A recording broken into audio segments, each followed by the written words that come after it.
C'est bon? On peut y aller? On n'est pas très nombreux, mais je garde quand même le micro parce qu'il y a une capture son. Donc on m'a dit de garder le micro. C'était bien. Bienvenue à tous. Merci d'être aussi nombreux sur un sujet qui n'attire pas toujours beaucoup de monde, à tort.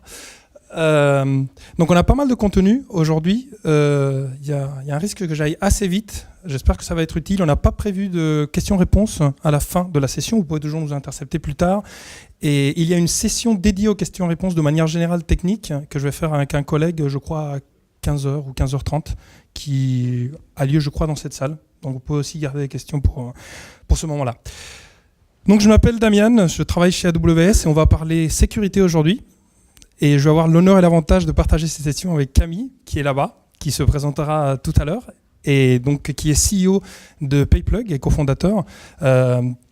Une entité qui s'est vraiment appuyée sur les fonctionnalités de sécurité d'AWS pour construire son business. Mais je vais lui laisser la parole à peu près dans 25 minutes, si tu vas bien. Donc allons-y. Alors pourquoi on va parler sécurité? Pourquoi c'est important? Pourquoi c'est intéressant? Et pourquoi c'est difficile? Moi, je rencontre régulièrement, toutes les semaines, plusieurs fois par semaine, des gros groupes, notamment des gros groupes industriels avec qui je travaille. Et il y a deux choses qui ressortent essentiellement. C'est qu'on ne sait pas de quoi on parle quand on parle de sécurité. Et on a un très très faible degré d'automatisation. Quand je dis on ne sait pas de quoi on parle, c'est qu'avoir une CMDB où on a l'ensemble de nos applications, l'ensemble de nos serveurs, comment se fait le mapping, etc., c'est juste en fait une vue de l'esprit. Ça n'existe pas vraiment. C'est extrêmement difficile et quand on parle de parcs de serveurs, de dizaines de milliers de serveurs, parce qu'on est en train d'avoir ce genre de conversation, de migration sur le cloud, ça commence à devenir un peu délicat, on est obligé de faire des grosses approximations. Donc vous imaginez bien que quand on parle en plus de sécuriser ces périmètres, on ne sait même pas de quoi on est parlé. On n'en est même plus à imaginer un serveur sous le bureau d'un développeur, c'est beaucoup plus que ça. D'ailleurs, la statistique, je ne l'ai plus exactement en tête, mais quand on fait des gros projets de migration chez AWS, je crois que c'est souvent entre 10 et 15% des serveurs dont on découvre qu'en fait, ils n'ont aucune utilité. Le plus souvent en les débranchant et en attendant que quelqu'un se plaigne. C'est une méthode qui marche pas mal chez nos clients. Ils le font beaucoup. Voilà, donc quand on parle de sécurité, vous comprenez que c'est compliqué. Et puis l'automatisation, évidemment, vous avez beau avoir les meilleurs ingénieurs sécurité. D'ailleurs, plus ils sont forts, moins ils ont de la tolérance pour les tâches répétitives et un petit peu ennuyeuses. Donc ils vont faire les choses une fois, deux fois, la troisième fois ils se trompent. C'est normal.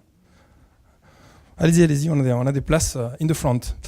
Donc voilà pourquoi c'est si difficile. Alors, qu'est-ce qui va se passer? C'est que forcément, on a quand même envie d'avoir un niveau de sécurité maximal. Ça devient difficile. Et puis du coup, on a ce choix cornélien. C'est-à-dire, est-ce qu'on arrive à être agile, on avance, on répond oui au business, on met des applications en prod rapidement, on itère, ou alors on est sécurisé. On a l'impression de vraiment pas pouvoir tout faire. Parce qu'on n'a pas une bonne visibilité, on n'a pas bien automatisé, donc ça devient un petit peu compliqué. Nous, ce qu'on vous propose dans le cloud AWS, c'est de faire les deux. C'est d'avoir ce haut niveau de sécurité et de pouvoir quand même rester agile et répondre un peu plus souvent, voire toujours oui aux demandes du business et du développement. Alors aujourd'hui, on n'a pas beaucoup de temps, mais je vais quand même essayer de vous donner quelques points essentiels pour prendre une approche prescriptive, ce qu'on appelle prescriptive sur la sécurité. Il y a plein de manières de penser la sécurité sur AWS. Moi, je vais vous en donner un chemin vers la sécurité en 8 points qui sont dans cet ordre-là bien intentionnellement. Donc, on va parler d'abord de qu'est-ce que ça veut dire la pratique de la sécurité chez nous en interne, chez AWS. Donc, de quoi on est en train de parler et sur quoi vous vous reposez quand vous déployez sur AWS. On va parler de comment on peut exploiter ce que nous, on fait déjà pour avoir un fort niveau de conformité pour vos applications. Et ensuite, Camille va détailler vraiment un cas d'usage très très concret là-dessus, autour de PCI DSS notamment. On va parler bien sûr d'identité et contrôle d'accès. On va parler de comment on peut justement avoir des contrôles pour détecter ce qui se passe et avoir une visibilité sur les infrastructures. On va bien évidemment, en particulier, nous sommes en Europe, parler de la localité des données et donc du réseau. On va parler de ce qu'on appelle aussi protection des données, autrement dit chiffrement essentiellement. Et puis on va aller vers les choses un petit peu plus ambitieuses, c'est-à-dire l'optimisation du changement, parce que c'est très bien d'avoir de la sécurité by design, mais quand ça commence à devenir vraiment intéressant, c'est quand les choses évoluent. On commence à changer les topologies réseau, les configurations des composants de filtrage, rajouter des applications, à recevoir des demandes de toutes parts. Donc c'est une infrastructure qui évolue et c'est là qu'il faut arriver à garder toujours la main tout en étant agile et rapide. Et puis on va parler automatisation de manière générale des fonctions de sécurité. Vous imaginez bien que c'est quelque chose qu'au sein d'AWS, on fait pas mal à l'échelle à laquelle on opère aujourd'hui. Il n'y a pas d'autre alternative que d'automatiser et d'intégrer des approches très à la mode aujourd'hui, comme du machine learning. Aujourd'hui, dans nos équipes sécurité, ça fait partie des équipes où on le fait le plus d'apprentissage statistique. Voilà le programme. Donc, qu'est-ce que ça veut dire la sécurité chez AWS ? Vous vous en doutez, pour nous, c'est ce qu'on appelle Job Zero, la priorité numéro 1. Quand les clients viennent vers Amazon de manière générale et vers AWS en particulier, oui, ils veulent avoir du passage à l'échelle, ils veulent avoir de la performance, du déploiement automatisé, global, etc. Mais nous, ce qu'on vous propose, c'est essentiellement la confiance. Et la confiance passe par un haut niveau de sécurité. Notre RSSI, Steve Schmidt, il a l'habitude de dire que nous sommes one security incident away from extinction. Nous, si on a un incident de sécurité majeur, c'est fini. Notre business, c'est votre confiance. Donc, c'est vraiment le premier poste d'investissement et la première priorité. Alors, comment, à un très très haut niveau, on essaye de faire ça et de faire ça à l'échelle ? Aujourd'hui, on ne peut plus vraiment penser la sécurité comme une fonction centralisée, même si, je vous rassure, il y a des équipes sécurité, des initiatives transverses, mais on ne peut pas faire autrement que de faire du réparti ou du distribué, c'est vraiment le terme que vous préférez, et de l'embarquer. Embarquer comment ? Aujourd'hui, dans chacune des équipes qui développent des services AWS, que vous connaissez, EC2, S3, Redshift, etc., il y a des ingénieurs sécurité, il y a des fonctions sécurité qui sont dans les équipes. Ce n'est pas quelqu'un qui arrive de temps en temps de l'extérieur pour voir si tout va bien.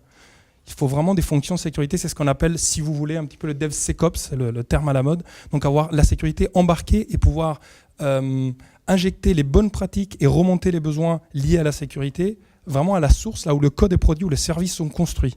Ce n'est pas un afterthought, ce n'est pas quelque chose qu'on va mettre, une couche qu'on va mettre après, ce n'est plus possible. Donc il y a vraiment une culture que chacun prenne ça en charge, et puis que ce soit vraiment partie prenante dans le business. Dans les weekly business reviews avec Andy Jassy, qui est notre PDG, la sécurité est présente. Ça fait partie des fonctions clés, comme peut l'être les opérations, le marketing, les ventes, l'ingénierie. Donc la sécurité est toujours présente et c'est un vrai partenaire business qui a son mot à dire et en même temps qui est là pour récupérer les besoins du business et savoir comment il faut évoluer. Bien évidemment, encore une fois, je fais référence à l'échelle à laquelle nous opérons.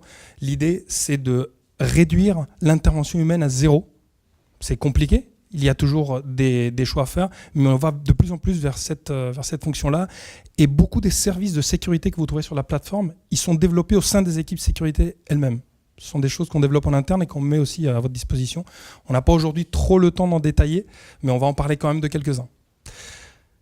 Donc, mon message, vous l'aurez compris, ce n'est pas de vous dire, quand vous mettez des workloads sur le cloud AWS, vous allez pouvoir reproduire le niveau de sécurité que vous avez chez vous. Mon message, c'est vous allez avoir un niveau de sécurité bien supérieur. Et peut-être que, je dirais, la deuxième raison d'adoption du cloud AWS chez nos clients, après l'agilité, qui est le premier, et bien loin, bien devant le coût, c'est la sécurité. C'est se dire, il y a des niveaux de sécurité que je ne peux pas atteindre chez moi, je n'ai pas les capacités d'investissement, je n'ai pas les équipes, c'est compliqué d'avoir ces ressources-là extrêmement pointues, je vais exploiter au maximum ce qu'AWS peut me proposer là-dessus. Alors, un petit peu plus dans le détail, on va y revenir, mais aujourd'hui, la plateforme la plus certifiée, avec plus de 30 certifications de compliance de type PCI DSS, SOC, ISO, etc. Je parlais tout à l'heure des fonctionnalités natives, on va les évoquer, les services qu'on met à votre disposition pour sécuriser votre infrastructure. Et puis, quelque chose qu'il faut garder en tête, qui n'est pas toujours transparent, on n'y pense pas quand on n'est pas client d'AWS depuis un petit moment. Aujourd'hui, on a plus d'1 million de clients. Soit, aujourd'hui, il y a une seule plateforme AWS. Il n'y a pas d'alpha, il n'y a pas de bêta. Qu'est-ce que ça veut dire ? Que des clients qui vont poser des données de santé, des données bancaires, des données militaires sur la plateforme, ils utilisent la même plateforme que moi pour stocker mes photos de vacances ou vous pour commencer à faire vos protos dans un coin d'un département de votre entreprise. Donc, n'importe quelle amélioration au niveau sécurité, elle se répercute sur l'ensemble de la plateforme, sur l'ensemble des localisations. Donc c'est cette force de levier, en particulier en termes de sécurité et de conformité, que vous avez à disposition. Alors, je vous parlais de comment on fait la sécurité chez AWS. à la limite, je peux vous raconter ce que je veux. Donc, à un moment, il faut quand même avoir un tiers de confiance qui va dire qu'effectivement, on opère et on met en place les choses qu'on promet. Donc, on va maintenant voir un petit peu comment se passe cet équilibre entre la sécurité qui est sous notre contrôle et ce qui va être sous votre contrôle. Ici, même si le terme ne figure pas dans le slide, c'est peut-être le concept peut-être essentiel de la session d'aujourd'hui. C'est le concept de modèle de sécurité partagé. C'est la sécurité qui est partagée, pas le modèle. Donc, quelle est l'idée? On a un pointeur laser, on va en profiter. Donc, quand vous considérez la plateforme AWS, il y a toute une série de choses qui ne sont pas sous votre contrôle, que nous prenons en charge. L'infrastructure globale physique, donc ce qu'on appelle des régions, des zones de disponibilité, on va y revenir, et puis les services fondamentaux. Donc ça peut être le compute avec les hyperviseurs, ça peut être l'isolation des flux réseau, la gestion des volumes de stockage avec leurs différentes capacités. C'est ce qu'on appelle la sécurité du cloud en lui-même. Donc c'est là que nous, on va mettre en place tout ce dont je parlais dans la première partie, et on va se faire certifier très régulièrement par des auditeurs type Ernst & Young ou autres, ils sont publics, pour tout cet ensemble de certifications. Ce qui vous permet de vous dire, moi là-dessus, je vais avoir la garantie que j'ai ce niveau de qualité dans les opérations et dans la sécurité, et je vais venir poser par-dessus mes applications et mon contenu. Donc c'est en ce sens-là que c'est partagé, parce qu'au-dessus des services fondamentaux, vous avez un contrôle total. Contrôle total, ça veut dire vous choisissez quelles données vous posez, comment vous les chiffrez, si vous les chiffrez au repos, si vous les chiffrez en transit, quel framework applicatif vous allez utiliser, vous allez choisir quel système d'exploitation, et puis ce système d'exploitation, faudrait-il encore penser à le patcher de temps en temps. Vous avez un contrôle total là-dessus. Nous, on n'intervient pas, AWS, Amazon n'intervient pas là-dessus, c'est ce qu'on appelle la sécurité dans le cloud, par opposition à la sécurité du cloud. Bien évidemment, on ne vous laisse pas tout seul avec toute cette série de responsabilités. On va voir qu'on vous met à disposition toute une série de services qui vous permettent de faciliter et de rester agile et efficace tout en pouvant configurer tous ces éléments-là. Alors, on va commencer par se dire, on a ce cloud à disposition, on peut créer des ressources en quelques minutes, voire en quelques secondes, avec une console graphique, avec des API aussi. Donc la première étape, avant de penser à poser vos applications, c'est de dire comment je distribue les accès à mon data center virtuel ou à mes data centers virtuels. C'est-à-dire les accès à ces API et à cette console. Qui peut se connecter, qui peut lancer une machine, qui peut en détruire une, qui peut stocker des données, modifier le cycle de vie, modifier mes topologies réseau. Donc le premier niveau, c'est vraiment de gérer l'accès et l'identité. Donc ça se fait via un service qui s'appelle IAM, pas de surprise, Identity Access Management. Vous allez retrouver des choses que vous connaissez forcément, des notions d'utilisateurs qui vont être dans des groupes, des rôles qui vont pouvoir être assumés par des automates, des machines, des programmes, etc. Et puis des politiques de sécurité associées à ces rôles, à ces groupes et à ces utilisateurs, qui vont être vraiment d'un grain très fin. Ils vont être spécifiés aujourd'hui en langage JSON, donc déclarativement, et ça va donner un niveau de granularité pour que vous ayez une idée, pour ceux qui ne connaissent pas. On va pouvoir aller à la méthode de l'API. Donc je parlais tout à l'heure de lancer les machines. Peut-être que Camille peut créer et détruire des machines. Moi, je peux que les rebooter. Parce que j'ai un rôle, je ne sais pas moi, d'admin 6 junior, et je peux peut-être rebooter des machines que dans les infrastructures de développement. Et je peux le faire uniquement entre 8h et 18h. Et uniquement si je me connecte depuis des IP qui sont des IP de mon entreprise.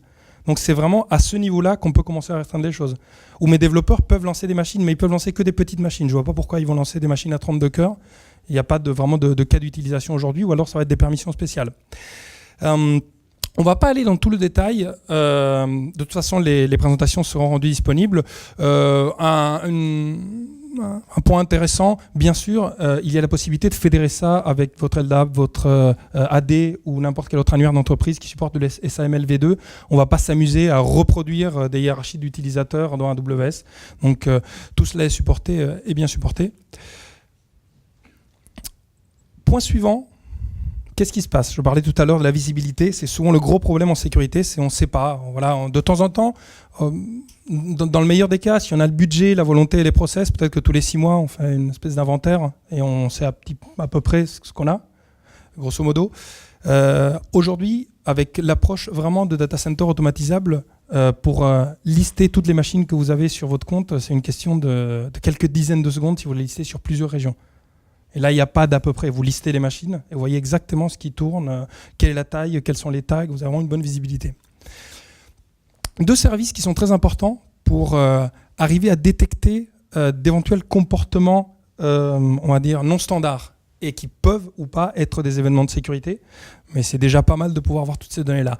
Donc, deux approches de niveaux différents. Donc, CloudTrail d'abord, parce que c'est lié à ce que je vous disais tout à l'heure. CloudTrail, c'est un log d'audit.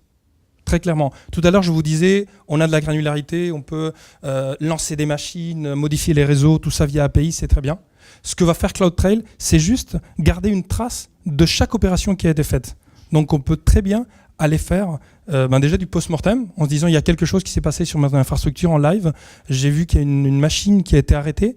Qui c'est qui l'a arrêtée en assumant quel rôle, depuis quelle IP, à quelle heure, voir avec certains des arguments, des méthodes qui ont été utilisées à l'appel pour faire l'arrêt de la machine. Donc voilà le genre de choses qu'on peut faire. Et tout ça, ça va être gardé, si on le souhaite, évidemment, chiffré et vérifié pour son intégrité. Et ça va peut être gardé ad vitam aeternam. Deuxième pan de cette détection, c'est plutôt ce que j'appellerais la métrologie de la plateforme. Donc le service Amazon CloudWatch. Là, on est vraiment en train de parler de mesures techniques. Donc, c'est quoi l'utilisation CPU moyenne de ma flotte de serveurs sur mes fronts, quel est le trafic réseau sortant de ces mêmes fronts, l'occupation des disques de mes bases de données ou des caches mémoire. Donc, voilà le genre de choses qu'on va pouvoir remonter dans ce service de manière automatique.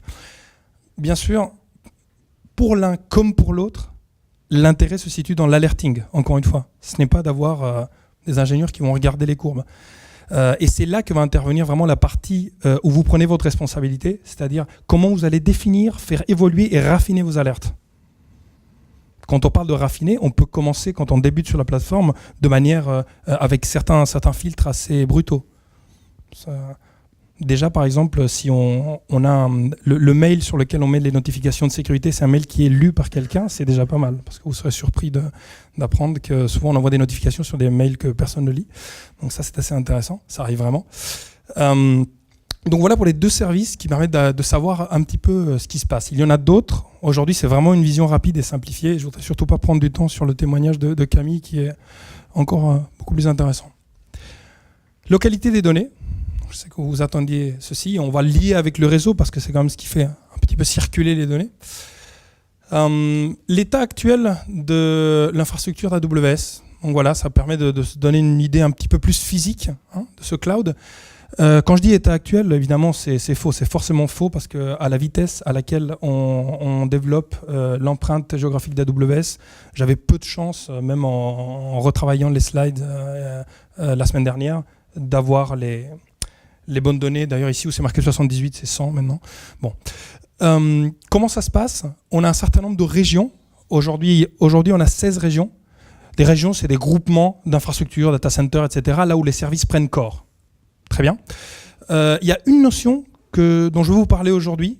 On ne va pas parler des edge locations, mais on va parler des zones de disponibilité, les availability zones. Donc, ces zones de disponibilité, il y en a plusieurs, dans cet exemple 3, dans chaque région. Le petit chiffre jaune, c'est le nombre de zones de disponibilité dans la région. Dans chaque zone de disponibilité, il y a un ou plusieurs data centers. Et l'idée, c'est que chaque AZ, comme on les appelle, ait un profil de risque différent. Donc, tout déploiement selon les règles établies sur AWS d'une application doit se faire en multi-zone de disponibilité. L'idée, c'est que si jamais il y a un événement majeur, si le risque sur une des zones, coup de pelleteuse sur la fibre ou autre, se réalise, on peut continuer de manière transparente à faire tourner l'application sur les zones qui restent, voire en utilisant certains éléments d'automatisation d'AWS, de rebalancer la capacité sur les zones qui restent actives. C'est des choses qui se font assez simplement, c'est ce qu'on appelle l'autoscaling, ça existe depuis un moment. Assez classique. Pour ce qui est l'Europe, et on ne passe pas beaucoup de temps là-dedans, aujourd'hui, vous avez la possibilité de déployer vos applications en Irlande, à Francfort, à Londres, et puis très bientôt à Paris et l'année prochaine à Stockholm. Voilà l'empreinte aujourd'hui. Donc pourquoi je vous parle de cette empreinte géographique ? Il faut garder bien ça en tête, c'est peut-être le deuxième message après le modèle de sécurité partagé. Aujourd'hui, vous avez le contrôle total de votre contenu. Pour nous, c'est des 1 et des 0, vous posez ça sur la plateforme, c'est vraiment vous qui gardez le contrôle. Qu'est-ce que ça veut dire ? Quand vous posez du contenu sur une région AWS, il reste là. Nous, on ne va pas les faire des réplications pour des besoins X ou Y, et puis il y a du contenu qui va se retrouver à Francfort alors qu'il était censé être à Dublin, ou qui va se retrouver à Singapour ou à São Paulo. Donc, vous posez vos contenus quelque part, ils y restent. On vous donne, encore une fois, vous avez envie de faire du DRP entre Dublin et Francfort. Il y a de manière très simple de faire de la répli asynchrone de vos backups d'une région sur l'autre. C'est vous qui allez configurer, c'est vous qui avez le contrôle là-dessus. Bien sûr, pour qu'il y ait le format des données, le niveau de chiffrement, encore une fois, c'est complètement sous votre contrôle. Et bien sûr, comme on le disait tout à l'heure, tout ce qui est contrôle d'accès, contrôle du cycle de vie, à un moment, vous pouvez décider d'enlever vos données. Vous amenez des données d'ingénierie sur le cloud pour faire du calcul, pour faire du HPC, du High Performance Computing, et à un moment, vous décidez qu'il faut les sortir, il n'y a plus de sens qu'elles soient sur le cloud, vous les effacez. Vous avez vraiment le contrôle total. Sujet GDPR qui devient évidemment de plus en plus pressant chez pas mal de clients en Europe, voire tous mes clients. On ne va pas aujourd'hui, on n'a pas le temps malheureusement d'aller très profondément là-dedans, mais par contre, je vous donne 2 pointeurs. Un blog post de Stephen Schmidt, notre RSSI, sur AWS et le GDPR. Voilà, qu'est-ce qu'on fait, comment on travaille pour nous être, comme c'est indiqué ici, conforme pour nos services à la date de mise en application de GDPR, avoir la conformité. Et surtout le GDPR Center, qui est une page qu'on vient de mettre disponible, de rendre disponible plutôt, qui vous donne un certain nombre de ressources, qui regroupe un certain nombre de ressources, beaucoup d'entre elles existantes, sur des white papers sur la sécurité, sur des services eux-mêmes et des caractéristiques ou des certifications de sécurité qui vont vous aider à aller vers une compliance pour vos applications. Donc il y a énormément de contenu, on a regroupé sur cette page le contenu qu'on juge être utile pour vous, pour aller dans le sens de vos certifications GDPR. N'ayez pas peur, on ne va pas faire un deep dive réseau, même si ce sera avec plaisir. Allez-y. Oui.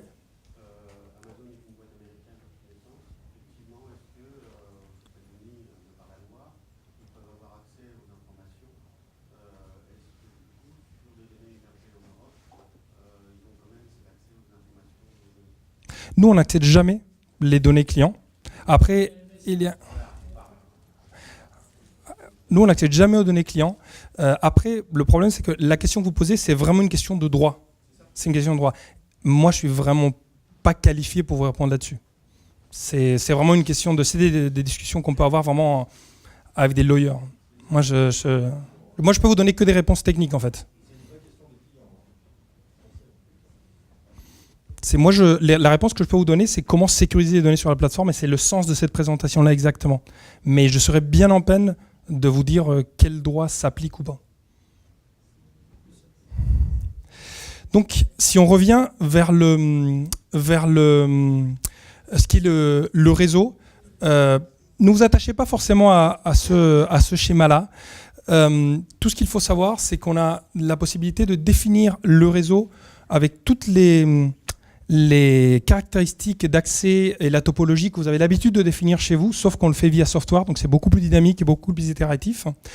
On a ce qu'on appelle le service Amazon VPC qui vous permet de définir des data centers virtuels isolés. Une chose qu'il faut garder en tête, par exemple, c'est que l'accès même via Internet à vos infrastructures dans le cloud est optionnel. Donc, exemple typique, et on voit ça très souvent chez les clients entreprises, en tout cas les clients avec qui je travaille, c'est on va faire une extension de data center sur AWS, on ne pourra y accéder que via nos infrastructures et nos équipements de filtrage, de sécurité, etc., qu'on avait déjà auparavant. Et si jamais il y a un besoin d'accéder depuis vos infrastructures AWS à Internet, on va passer par ces mêmes équipements et ensuite on va ressortir. Pour des applications qui ont un autre niveau de sécurité, on va se dire non, on va créer un data center virtuel différent, un VPC différent, et on va poser des applications peut-être de digital marketing qui n'ont pas accès au système d'information de l'entreprise. Celles-là, on va les laisser accéder directement à Internet. On ne va pas utiliser nos tuyaux entre Amazon et nos data centers en propre. Protection des données. Donc protection des données, on en parle à ce niveau-là, mais c'est vraiment la clé et c'est en lien un petit peu avec votre question aussi. Donc c'est doublement intéressant. Aujourd'hui, il n'y a plus de raison de ne pas chiffrer vos données. Ce n'est pas bien sérieux, c'est extrêmement simple à faire. Il y a un service en particulier que tous mes clients adoptent. En fait, c'est le service qui s'appelle KMS, Key Management Service. C'est une infrastructure de gestion de clés. Donc très rapidement, les points forts, c'est que c'est complètement géré. Vous n'avez pas à déployer des serveurs pour pouvoir créer cette infrastructure, la rendre hautement disponible, parce que vous imaginez bien que s'il y a un problème sur la gestion de clés, c'est un petit peu problématique, c'est un peu la fin. Donc c'est nous qui opérons ça, mais c'est vous qui allez créer des clés maîtresses pour pouvoir encrypter chiffrer plutôt en bon français vos contenus. C'est très fortement intégré avec évidemment les services de la plateforme Amazon. Exemple, on crée un volume qu'on va attacher à une machine, on a envie de le chiffrer en utilisant telle clé maîtresse, on va simplement ticker une checkbox et dire voilà, on va utiliser la clé prod key app voilà, niveau de confidentialité 4, et puis tout le contenu va être automatiquement chiffré. Il y a beaucoup plus à dire. On pourrait faire une présentation juste là-dessus pour expliquer comment ça marche. C'est une approche par enveloppe, donc c'est une clé maître qui va chiffrer des data keys, donc il y aura des data keys différentes pour les différents volumes, voire pour les différents objets sur S3. Donc il y a beaucoup de choses à dire là-dessus. Je préfère passer mon temps à vous dire autre chose, qui est, je pense, quelque chose de plus intéressant. C'est qu'après, à un moment, vous allez me dire, oui, mais moi, en fait, je voudrais quand même que la copie de référence de mes clés, elle soit chez moi. La copie de référence de ma clé maître, je veux quand même l'avoir chez moi. Tout à fait possible. On peut utiliser des HSM, des Hardware Security Modules, que vous allez mettre chez vous. Vous allez générer vos clés et vous allez les uploader sur KMS pour pouvoir faire les opérations là-dessus. On peut même mettre des dates de péremption et se dire, je sais pas moi, tous les mois ou tous les 3 mois, je vais re-uploader les clés, je vais faire de la rotation de clés. Et donc nous, on va mettre en place toute la mécanique derrière en se basant sur un clé dans le matériau, le matériel de la clé va être vraiment chez vous. Encore une fois, responsabilité partagée. Quand vous prenez cette approche-là, à vous de vous occuper de la haute disponibilité et de la durabilité de vos clés. Vous ne pourrez plus vous retourner vers Amazon en disant qu'est-ce qui se passe, ma clé maîtresse, elle a disparu. J'ai perdu mes deux data centers où j'avais mes HSM, je ne peux plus accéder à mes données. Voilà, c'était un choix. Donc c'est d'ailleurs souvent une tension, on a des discussions très intéressantes avec pas mal de mes clients. Est-ce qu'on veut vraiment prendre en charge ça? Est-ce qu'on a les capacités en interne et on est assez sûr de soi pour prendre en charge ça? Nous, on fait ça pour 1 million de clients. Donc on est à peu près dans les temps. Je vois Camille là qui me regarde.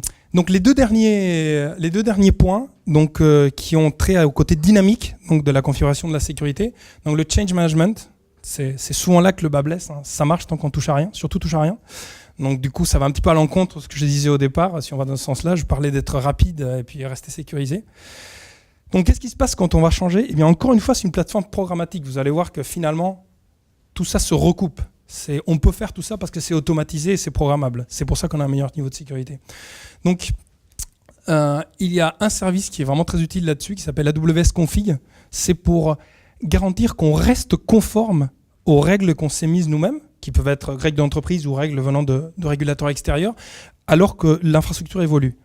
Donc, on va, à chaque fois qu'il y a des changements de configuration, on va enregistrer ces changements et on va pouvoir réagir à ces changements via les config rules. Exemple, il y a une machine qui est créée dans mon infrastructure. On commence à avoir des infrastructures à l'échelle. Évidemment, la personne n'a pas demandé à quelqu'un pour créer la machine. On a des dizaines de milliers de serveurs en production. Il y a une machine qui est créée. Ça déclenche un événement. On peut aller vérifier que le volume disque ou les volumes disques attachés à la machine sont chiffrés, par exemple, parce que ça faisait partie de nos règles qu'on s'était imposées. Et qu'est-ce qui se passe si on découvre qu'on a créé une machine en prod avec un disque non chiffré? Toutes les approches sont possibles, c'est programmatique. On se dit, on est intraitable là-dessus, on détruit la machine immédiatement. C'est pas possible d'avoir une machine en prod avec un disque non chiffré. On peut se dire quelque chose entre deux. On se dit, on va faire une quarantaine. Donc, on va fermer le firewall autour de la machine. Ça s'appelle des security groups chez nous. Donc, on va la rendre isolée. On va envoyer une notification à l'ingénieur système. Et puis, il va mettre ça dans sa queue de tâches à faire. Et puis, il va faire un post-mortem à l'aide justement de tous les éléments que j'évoquais. Mais il va le faire dans 2 jours, etc., quand ce sera le moment de le faire. Donc, comme ça, il y a toute une série de règles qu'on peut mettre en place pour rester conforme à mesure que l'infrastructure évolue. Et dernier point, j'en ai vraiment presque fini. Je vais passer vite là-dessus. Camille en reparlera suffisamment. Aujourd'hui, la création d'infrastructures et surtout la réplication de schémas et de blueprints d'infrastructures sur AWS, on ne la fait plus en rajoutant des petits bouts. Ce qu'on fait, c'est qu'on décrit sous forme de template, en mode déclaratif, les architectures réseau, la sécurité, voire les machines qu'on va créer, le stockage qu'on va attacher, etc. Et on va décrire ça souvent sous forme de template CloudFormation. Donc, c'est des fichiers texte en JSON ou en YAML. On va donner ça à manger au service CloudFormation qui va automatiquement faire un calcul des dépendances entre les différentes ressources et qui va donc créer les ressources dans le bon ordre. Et si jamais il y a un problème, pouvoir faire du rollback. Donc aujourd'hui, répliquer votre infrastructure que vous avez à Dublin, à Francfort, c'est juste quelque chose qui peut se faire en un clic. Bien évidemment, on appelle bien ça des templates, c'est templatisé, parce que des choses comme les plages réseau que vous allez utiliser vont pas être exactement les mêmes. Donc c'est bien des templates qu'on va instancier, qu'on va donner à manger à ce service, qui va créer automatiquement les infrastructures. Encore une fois, quand on reproduit les choses à l'identique, ce n'est que bon pour la sécurité. C'est autre chose que se dire, on va reproduire, on va demander à la personne qui a créé la première archi, si elle se souvient, et puis avec les quelques scripts qui pouvaient traîner, et puis peut-être des documents qui sont un peu outdated, dire combien de temps il te faut, il me faut peut-être une semaine pour recréer. Là, il faut juste attendre peut-être une demi-heure que les ressources soient créées. D'ailleurs, un dernier point, c'est à l'utilisation de CloudFormation ou d'outils équivalents, type Terraform par exemple, qu'on va mesurer très rapidement la maturité d'un client AWS. Tant qu'on n'en est pas là, on est en train de jouer en fait. Pour finir, donc, j'espère, malgré le temps assez bref dont j'y disposais, vous avoir convaincu du fait que la sécurité, quand on est en train de parler de cloud AWS, elle change pas mal. Toute la pratique de la sécurité, elle change. Et c'est là que les professionnels de la sécurité ont envie et besoin de s'adapter. On part de quelque chose qui est extrêmement statique, avec des diagrammes d'architecture et des documents qui sont dans un coin, qui évoluent très lentement, avec une approche très peu automatisée, donc très dépendante de cette image du SOC où il y a des jolies courbes, des gens qui regardent. Et puis, le marteau, c'est quand on fait l'audit, donc on paralyse tout. Attention, il y a audit, on peut plus aller live, on peut plus rien faire. Ça dure le temps que ça dure. C'est un process extrêmement lourd qu'on appréhende un petit peu. Aujourd'hui, ce que nous, on vous propose, c'est de se dire que les artefacts d'architecture sont beaucoup plus vivants, qu'il faut mettre tous ces schémas dans des systèmes de contrôle de version, qu'il faut que le code qui automatise ça soit dans un repository central très transparent et vraiment disponible pour l'ensemble de l'entreprise, que tout le monde puisse itérer, relire, améliorer ses programmes de sécurité, d'automatiser tout ce qui est la création de ressources pour des infrastructures entières. Et puis surtout, et ça je trouve que c'est très important, c'est que les architectures sont des entités vivantes dans le sens de la compliance. Donc je parlais tout à l'heure d'AWS Config, il y a d'autres services, un service qui s'appelle aussi Inspector, qui vous permet de voir un petit peu quels peuvent être les problèmes à l'intérieur de vos machines. Donc si vous avez des choses qui sont mal configurées, etc. Et donc l'idée c'est vraiment de se dire, c'est une compliance, une conformité qui est continue. Ce n'est pas quelque chose qui est vérifié tous les X temps et entre-temps, on espère que ça ne va pas trop bouger. C'est vraiment essentiel dans l'approche. Je vais m'arrêter là. Je vais passer la main à Camille et peut-être je reprendrai la main juste 2 minutes à la fin. Merci. Merci Damien. Merci. Bonjour à tous. Donc, je suis Camille Tian, cofondateur et CEO de PayPlug, une solution de paiement en ligne qui s'adresse aux PME et TPE. Déjà peut-être juste pour savoir à quel point le niveau est technique ici,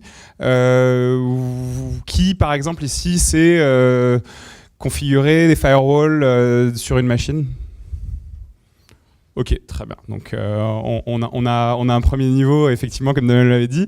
Donc ce que je vous propose aujourd'hui, c'est une dizaine de minutes de présentation. Je vais vous parler de PayPlug pour vous donner le contexte, parce que ça vous dira aussi pourquoi on a fait les choix de cloud et de sécurité que je vais créer du coup dans la deuxième partie qui parle plutôt de comment on utilise AWS. Donc déjà pour les présentations, assez rapidement, donc PayPlug c'est une société qu'on a créée en 2012. On est aujourd'hui une quarantaine de personnes. En 2017, enfin début 2017, on a cédé la majorité du capital à Natixis, qui est une filiale, enfin une société cotée et filiale du groupe BPCE, donc groupement des banques populaires et des caisses d'épargne. Et on est agréé en tant qu'établissement de paiement auprès de l'ACPR, Banque de France, donc c'est l'autorité de contrôle des banques, entre guillemets, nous avons un statut, si je peux me permettre, entre guillemets également, de mini-banque, c'est-à-dire qu'on est établissement de paiement, mais on a énormément de codes et de règlements à respecter par rapport à l'autorité de contrôle. Et ce que je vais dire, c'est que PayPlug, c'est simple, c'est la phrase qui revient le plus souvent quand on sonde nos clients, et c'est la raison pour laquelle ils nous choisissent. En fait, le paiement en ligne, c'est pas PayPlug qui l'a inventé. On pouvait payer en ligne bien avant. En fait, l'innovation de PayPlug, c'est d'avoir réduit de manière extrême la complexité d'intégrer et de gérer une solution de paiement côté commerçant. Côté commerçant et surtout côté PME-TPE, c'est-à-dire les entreprises qui ont le moins de moyens pour investir dans la partie technique et comptable et financière de leur paiement en ligne. Et je vais vous montrer dans les 2-3 slides qui viennent, comment, des exemples en tout cas de simplicité et de simplification qu'on offre. Donc premier exemple, la page de paiement. Vous avez tous certainement déjà payé en ligne sur des pages de paiement qui sont assez peu ergonomiques. Souvent, ce sont des pages qui sont redirigées à l'extérieur du site du commerçant, qui vont avoir le logo de la banque, une ergonomie assez ancienne, très peu de personnalisation. Et ce qu'on propose aux commerçants, c'est sans intégration, sans développement technique, un utilitaire qui permet de choisir le template, les couleurs, ce qui est écrit sur le site, le logo, sur la page, le logo, etc. Choisir si la page va être un redirect externe du site ou apparaître en pop-up dans leur site. Donc tout ça, c'est à la main du commerçant qui est comme une entreprise, à la tête d'une entreprise de 5 à 10 personnes sans développement technique. Deuxième sujet sur la page de paiement, c'est la partie mobile. Et en fait, vous ne connaissez peut-être pas ces chiffres, mais on a à peu près 35% des visiteurs des sites e-commerce français qui viennent sur le site depuis un mobile, mais seulement 10% des ventes se font depuis un mobile. Chez PayPlug, on a à peu près 35% également des visiteurs des sites de nos clients qui viennent depuis un mobile et 26% des ventes qui se font depuis un mobile. Alors, c'est une manière de présenter ce qu'on est capable de faire, c'est aider les ventes sur mobile. Et on aide les ventes sur mobile en ayant des ergonomies qui sont vraiment fonctionnelles. Par exemple, je vous invite à faire attention la prochaine fois que vous payez depuis un mobile. On est une des seules, ça me surprend, hein, mais on est une des seules solutions qui affiche un clavier numérique. Souvent, il y a le clavier alpha et ensuite il faut cliquer sur numéro pour pouvoir, quand on sélectionne le numéro de carte.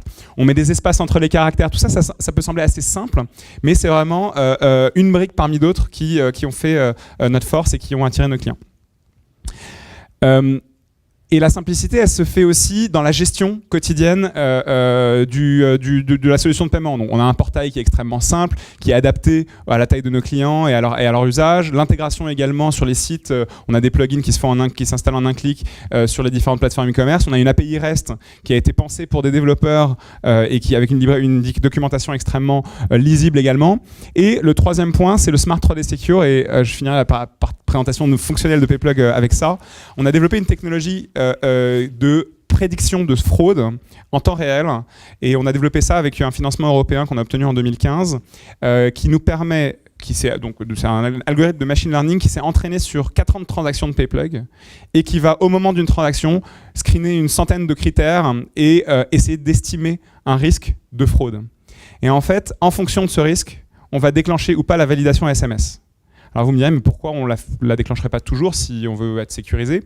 En fait, ce qu'on a constaté, c'est que dans l'activation de la validation SMS, c'est une protection pour le commerçant, une validation que c'est bien le propriétaire de la carte qui paye, ça fait baisser les ventes de 15 à 20%. Donc en fait, c'est une assurance qui coûte 15 à 20% de votre chiffre d'affaires. Nous, on trouve que c'est assez cher comme assurance. Et donc, on veut proposer la possibilité de déclencher le SMS quand c'est vraiment nécessaire.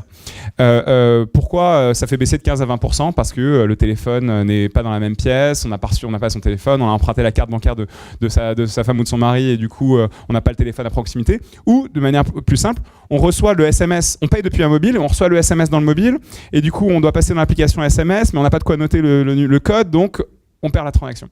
Et donc tout ça, ça aide à vendre plus, ça aide à simplifier la vie du commerçant. Voilà pour Payplug au niveau fonctionnel. Mais le challenge derrière, en fait, toute cette façade, c'est vraiment la construction d'une mini-banque. Moi, j'aime bien dire ça parce que c'est pas une banque, Payplug, mais on a des exigences assez importantes à respecter, ce qui fait que pour une boîte de 40 personnes, on est structuré avec énormément de process et de compliance et de conformité. Je pense qu'on est plus professionnel qu'une startup de 40 personnes, de manière générale, par rapport à la moyenne. Mais c'est aussi parce qu'on a un métier très sensible. On traite des données de carte bancaire, on traite des données, on traite de l'argent, et donc on doit nécessairement faire très attention parce que, je pense de la même manière, on est à un incident de l'extinction. C'est-à-dire que si on a vraiment une faille de sécurité, on pourrait y passer. Donc les sujets principaux, c'est déjà notre infrastructure de paiement. On doit faire passer les transactions à tout moment avec une très haute disponibilité. La sécurité, on va revenir juste après. Les certifications PCI DSS, par exemple, on est assujetti et on est certifié PCI DSS Level 1 en tant que service provider, qui est le niveau de sécurité le plus strict sur la sécurité des cartes bancaires sur Internet. Les sujets de lutte contre la fraude, puisque quand il y a de l'argent, il y a des fraudeurs qui vont venir essayer de le récupérer. Et la conformité sur la connaissance des clients et la lutte contre le blanchiment et le financement du terrorisme. Donc tout ça a fait qu'on a dû, à travers toutes les équipes de la société, que ce soit les équipes commerciales, les équipes risk management, finance, etc., et évidemment sur l'informatique, être très vigilant dès le début. Et en fait, on est avec Amazon depuis le début. Donc, on a aujourd'hui un périmètre qui est relativement faible en taille, hein, voilà, je vous donne le chiffre. En même temps, on a commencé avec un serveur et une base de données qui étaient dans le même serveur chez AWS, et avant tout on a choisi AWS pour la notion de scalabilité. C'est exactement ce qui était dit tout à l'heure. On s'est dit voilà, on prend un truc simple qui va nous permettre de commencer petit, et quand on aura des problématiques plus larges, on pourra croître. Et en fait, je pense que ça, c'est le cas souvent aujourd'hui. En tout cas, quand on a commencé avec AWS, et aujourd'hui, je pense qu'il y en a d'autres. Sauf que on s'est rendu compte que c'est vraiment pas la raison principale pour laquelle on a décidé de rester chez AWS et de continuer, mais c'est sur les sujets justement de sécurité. Peut-être, on va en parler juste après. Sur la partie dispo, quand on a commencé, on avait assez peu de paiements, on avait quelques paiements par jour, on était au tout début de la boîte. On avait une dispo, j'ai regardé les chiffres, la première année on était à 99,75% de disponibilité. Aujourd'hui on a 2,9 après la virgule et un 7 derrière, donc 99.997. Donc ça c'est aussi grâce à tous les outils de dispo, mais c'est pas l'objet de la discussion aujourd'hui, qui aujourd'hui est plutôt un sujet de sécurité.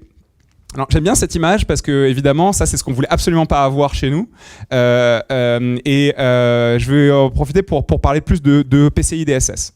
PCI DSS, c'est un standard qui est imposé par le PCI, qui est un consortium entre Visa, Mastercard, American Express, JCB et Diners, qui impose. Donc c'est quatre documents de 400 pages chacun qui imposent autant au niveau réseau, au niveau applicatif, au niveau infra, au niveau process interne, des règles de conformité sur la sécurité.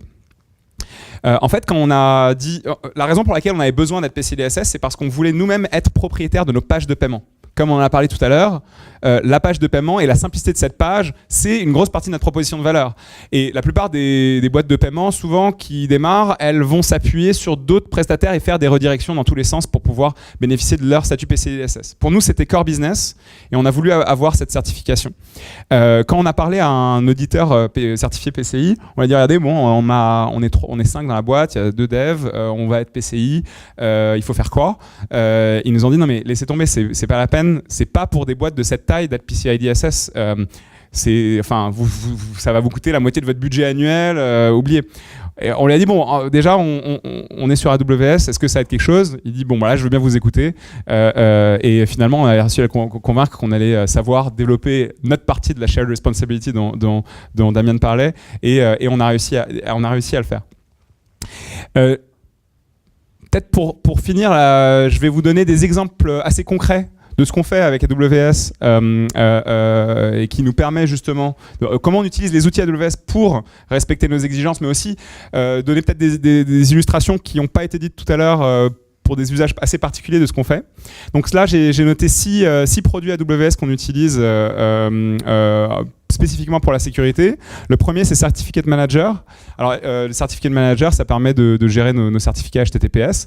Ce qui est pas mal, c'est que ça nous permet de créer des certificats prêts à l'emploi pour que nos équipes de dev puissent ensuite se servir dès qu'ils ont un nouveau service à lancer sans avoir à recréer eux-mêmes les certificats. Donc ça, c'est vachement simple. Ça nous aide beaucoup. Évidemment, c'est sécurisé et ça nous permet de gérer le renouvellement automatique qui est une exigence de PCI. On a un calendrier à respecter sur le renouvellement des certificats.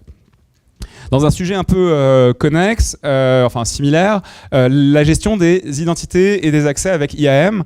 Là, on est évidemment sur la gestion des utilisateurs, on en a parlé tout à l'heure, mais spécifiquement, nous, on a deux types d'utilisateurs. On a les utilisateurs humains et les utilisateurs applicatifs. Un des usages, nous, qu'on aime beaucoup, c'est la possibilité d'avoir plusieurs clés par application. Et en fait, du coup, quand on veut faire des rotations de clés ou faire des migrations de manière générale, on peut donner, par exemple, 2 clés à la même appli, mettre la nouvelle clé sur l'appli, désactiver l'autre en douceur, comme ça, on n'a pas de perte de disponibilité, on n'a même pas besoin de passer sur une autre machine au moment de la migration. Donc ça, c'est assez simple. Le cloud privé, donc les VPN, du coup, nous on les appelle VPN en interne, mais du coup tu les as appelés data center privés, c'est ça. On a ségrégé du coup par environnement entre nos environnements de développement, de pré-prod, de prod, pour pouvoir éviter évidemment les fuites de données entre les environnements. Sur la partie security group, moi c'est quelque chose que j'aime vraiment bien, parce que on a un usage des security group qui est vraiment couplé avec l'utilisation de l'API AWS. En fait, quand j'ai demandé à notre personne qui est en charge de la sécurité chez nous de m'aider à me préparer pour cette discussion, il m'a dit, je lui ai dit, pour toi, c'est quoi les grands sujets qu'on utilise chez AWS qui sont vraiment utiles pour la sécurité? Il me fait, c'est juste l'API, c'est l'API. Moi, je l'utilise tout le temps, l'API AWS. Et je lui dis, mais tu l'utilises comment? Et effectivement, un point qui est très, très important pour eux, c'est la possibilité d'utiliser l'API pour appliquer de manière automatisée des règles des configurations des security groups pour chaque machine, donc les firewalls autour de chaque machine, et ensuite de pouvoir vérifier de manière périodique, alors je ne sais pas quelle périodicité on utilise, mais c'est très fréquent, que les confs de tous les security groups respectent bien la spécification qui est indiquée dans nos critères PCI et DSS. Et en fait, dans nos procédures, dans notre politique de sécurité interne, DSI. Et ça fait que, évidemment, je pense que ce qui a été dit tout à l'heure, c'est que les bons développeurs ou les bons collaborateurs, ils n'aiment pas faire les choses plusieurs fois, ils aiment le faire une seule fois. Et ça, c'est quelque chose qu'ils aiment beaucoup. 2 derniers points, du coup, CloudTrail. CloudTrail, alors nous, on aime bien pouvoir faire des post-mortem quand il y a des problèmes, mais surtout, on a également une exigence avec PCI sur le fait de, s'il y a un incident, de pouvoir vraiment retracer tout ce qui se passe. Donc évidemment, CloudTrail, c'est simple à mettre en place et ça nous permet de respecter cette exigence. Ensuite, on renvoie toutes les informations dans nos systèmes de détection d'incidents. Et par exemple, on a un système d'alerting pour une batterie de critères ou de situations, d'événements, que ce soit par exemple des tentatives échouées d'appel sur l'API, répétées, sur des domaines qui viennent du même endroit. Également par exemple quand on a des changements justement pareil sur les configurations de security group qui n'auraient pas été planifiées. Donc tout ça, ça nous permet d'être alertés, de suivre et de comprendre ce qui s'est passé. Et enfin, Lambda, ça nous permet principalement de faire des copies quotidiennes de nos bases pour alimenter les data warehouse, et ça nous permet évidemment du coup de ségréguer complètement les bases de prod et tout ce qui est le travail qu'on fait sur les analyses de données. Voilà, donc j'ai voulu faire un panorama assez rapide de ce qu'on fait. Je ne sais pas où on en est exactement sur le temps, s'il reste du temps pour des questions ou pas, mais je te passe la main alors. Merci beaucoup.